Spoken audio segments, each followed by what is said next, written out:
Bertemu dengan tunangan. Bab 762.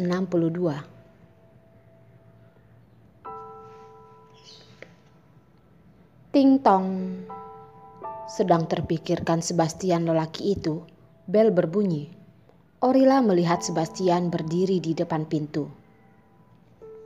Dia memakai setelan jas, berpakaian sangat rapi dan rambutnya disisir rapi. Penampilannya seperti seorang pembisnis yang sukses. Tapi Orila merasa semua ini palsu. Ting tong. Orila tidak membuka pintu. Sebastian masih terus menekan bel. Orila berpura-pura tidak mendengarnya. Tapi Sebastian juga bukan orang yang mudah menyerah begitu saja.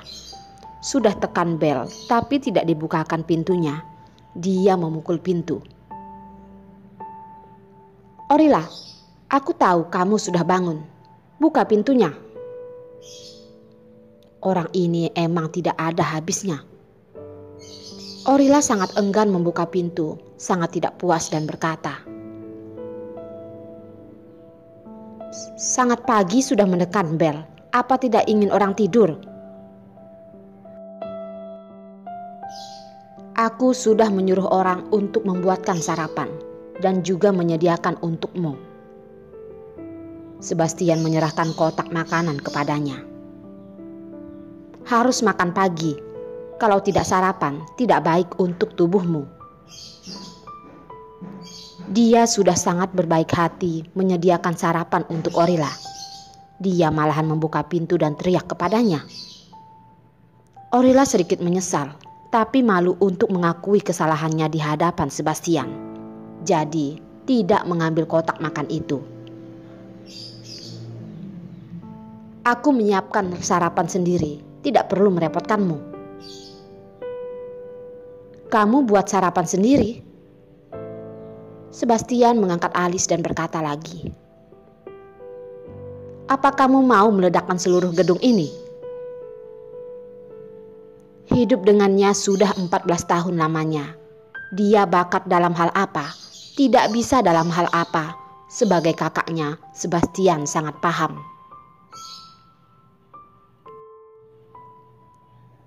"Sebastian, apa bisa berbicara dengan baik?" Lihatlah, dia sudah tidak mau bertengkar dengannya, tapi Sebastian malah membuatnya marah. "Ambil sarapan ini. Setelah sarapan ingin berbuat apa, tidak ada orang yang melarangmu." Sebastian pun memberikan kantong makanan itu kepadanya, berbalik badan dan pergi. "Sebastian, kamu kira kamu seperti ini, aku akan memaafkan kamu karena telah membakar foto Abang Hansel? Jangan berharap, tidak akan. Jadi, jangan lakukan hal yang tak berguna ini." Dia tidak ingin Sebastian berlaku baik kepadanya. Dia tidak ingin berhutang padanya. Orang-orang mengatakan bahwa hutang harus dibayar kembali. Tapi hutang perasaan terhadap seseorang selamanya tidak akan selesai untuk dikembalikan. Karena dia tahu Sebastian mungkin punya pikiran lain tentangnya. Dia tidak harusnya memberikannya harapan. Lebih baik dia paham bahwa di dalam hatinya hanya ada Abang Hansel seorang. Sebastian berhenti, pelan-pelan berbalik, melihatnya dan tertawa. "Orila, kepercayaan dirimu dari mana sih? Aku kasih tahu, jika kamu bukan anak dari ayah dan ibu, kamu kira aku akan baik padamu?"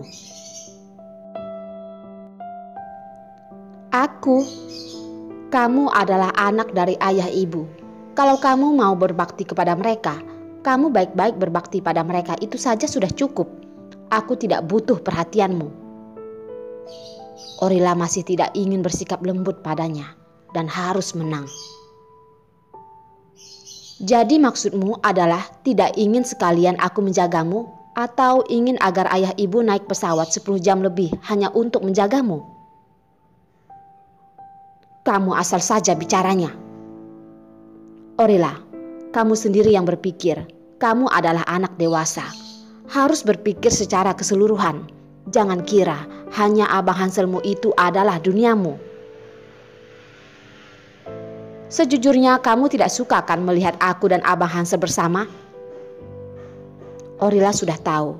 Dari saat dia membakar satu-satunya foto Abang Hansel yang tersisa, dia sudah tahu. Aku tidak hanya tidak suka dengan dia, aku juga ingin membunuhnya. Sebastian tidak menyembunyikan itu, menggigit giginya dan berkata dengan kasar. Jika diperbolehkan, jika ada kesempatan, dia akan mendorongnya ke tanah penghancuran milik Miguel, membuat agar lelaki itu selamanya tidak akan kembali. Kamu? Orila marah. Aku akan berangkat kerja.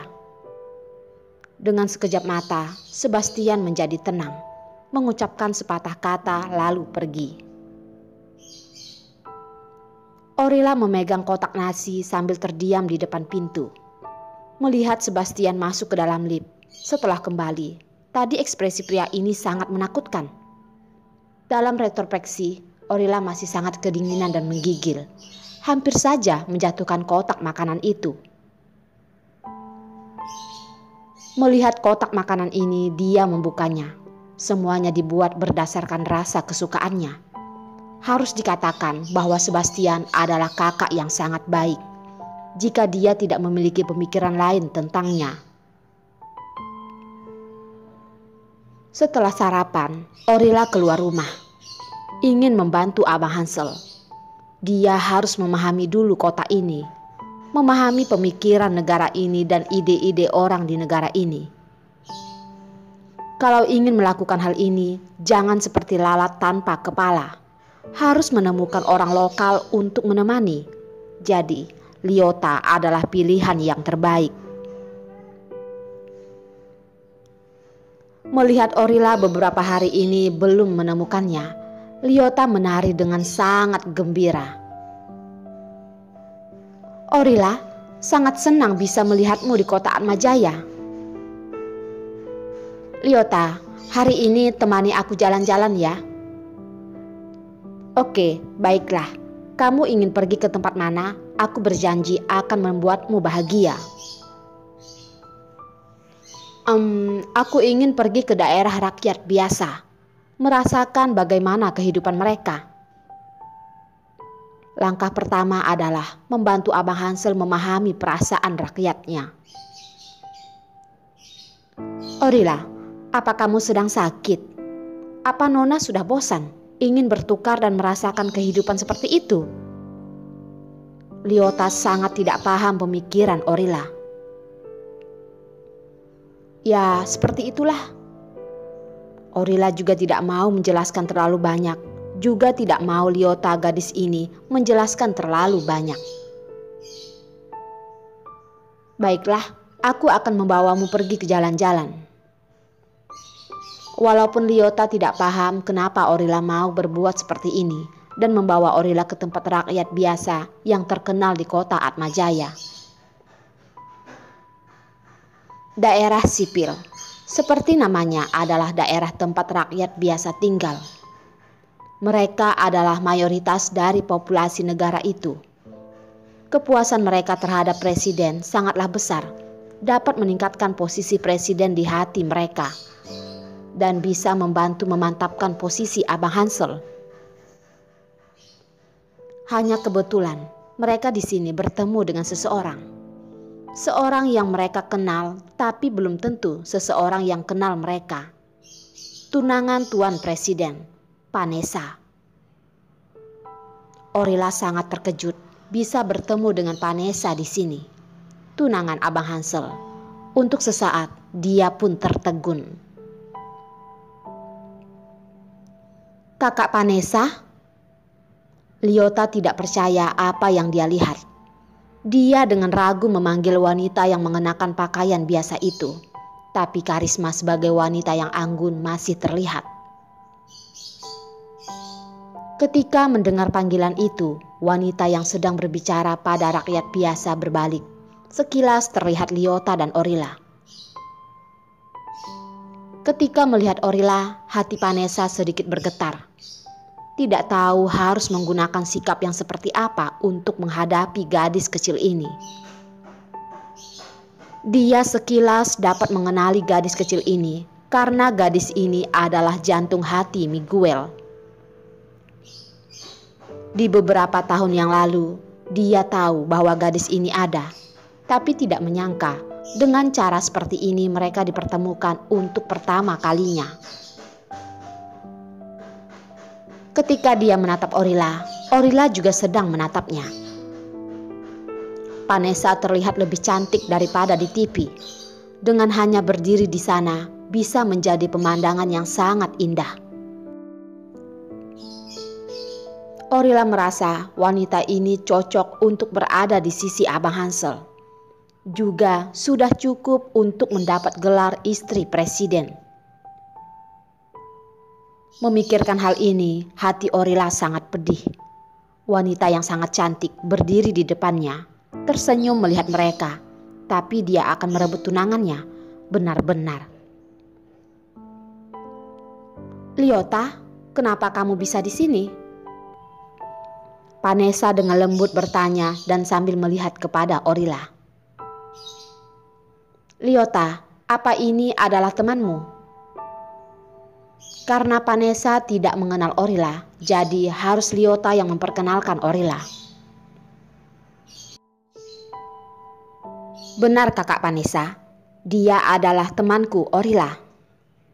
Dia sengaja pergi ke kota Atmajaya untuk berkunjung denganku. Lyota pun melihat ke arah Orila. Orila, beliau adalah tunangan dari Tuan Presiden. Kami dari jauh melihatnya. Beliau muncul di TV. Kamu pasti mengenalnya kan? Kakak Sentul, apa kabar? Aku adalah temannya Lyota, Orila. Orila pun tersenyum. Dengan sangat murah hati memperkenalkan dirinya. Di depan orang lain, terutama di hadapan tunangan Abang Hansel, Orila berusaha untuk menjadi lebih murah hati dan bersemangat.